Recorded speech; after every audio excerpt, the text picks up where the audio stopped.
Sunday হলেই চলে আসি গ্যালি স্ট্রিটে, অনেক কিছু কেনার ছিল, মাছ টাছ অনেক কিছু কিনেছি এই যে পেছনে। কিন্তু গাড়িটা রেখে যাওয়া হয়েছিল, আমাদের প্রায় মার্কেটে 1-1.5 ঘন্টা লেগে গেছিল।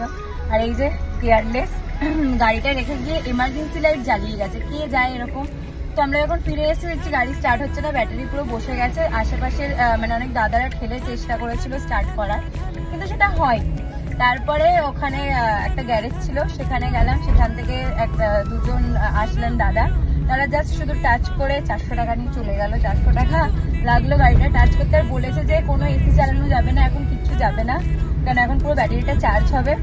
তার জন্য এই যে টোটোর মতো আমি ছাতা ধরে আমাকে যেতে হচ্ছে। কি রোদ, কি রোদ, মানে এটা মানে যখন আমি স্কুলে যাই তখন বৃষ্টি, কি বৃষ্টি, কি বৃষ্টি যখন আমি স্কুটিতে থাকি, আর এখন আমি গাড়িতে যাচ্ছি, কি রোদ, কি রোদ। আর কি বলবো, এসিও চালানো যাচ্ছে, এই টোটোর মতো আমাকে ছাতা ধরে যেতে হচ্ছে, গলাটা বাজে।